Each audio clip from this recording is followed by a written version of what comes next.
The name of the disease I chose is Alzheimer's disease. The reason I chose this disease is because it's kind of a mystery on how to help people with it. They still don't have a set cure for it, so I thought that was pretty interesting. The first part is what part of the brain it affects, and is the frontal lobe, the parietal lobe, and the temporal lobe. Here's a picture of the lobe.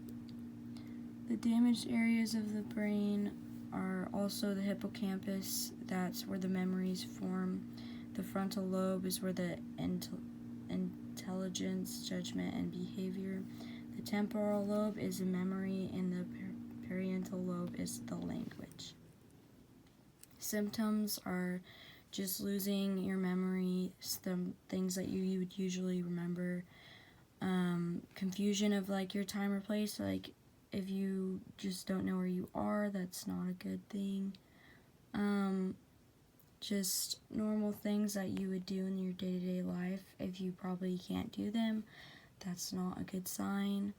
Also, speaking and writing normally, not remembering your family members.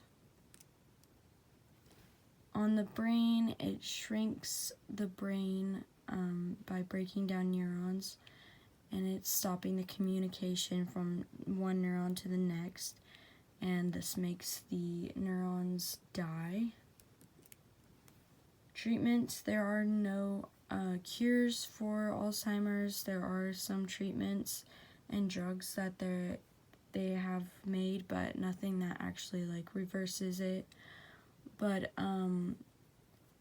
there are ways that you can improve the quality of someone's life that has Alzheimer's, but there's not actually a way to fix it completely.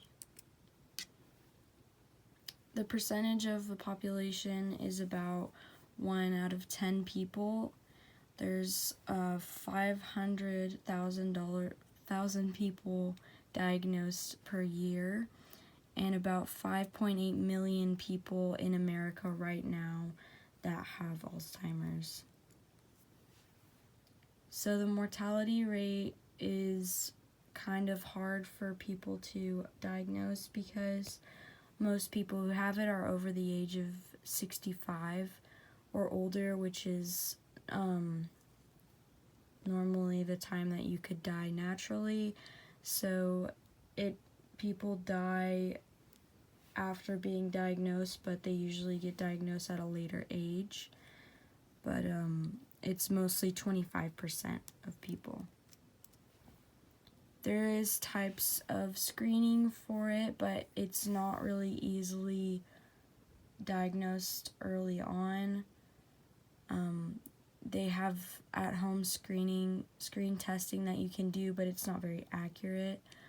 You can also do an MRI to look at the brain. But yeah.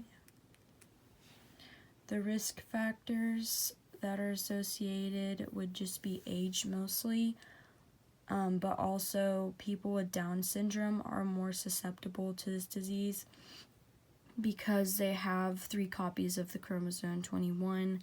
It leads to the beta amyloid, making them experience this disease 10 to 20 years earlier than someone without it, which is really sad. And lastly, genetics play a big role. If someone in your family has Alzheimer's, you probably are more susceptible to it than someone who doesn't, or something like that. One thing I thought was kind of interesting was dementia or Alzheimer's disease across the whole world is $1 trillion in the healthcare for it, which is a crazy number. Lastly, something that I'll remember from anatomy is probably how the lungs work, because I didn't know that the lungs were bronchioli and were not big sacs of air. And here's my works cited. Thank you.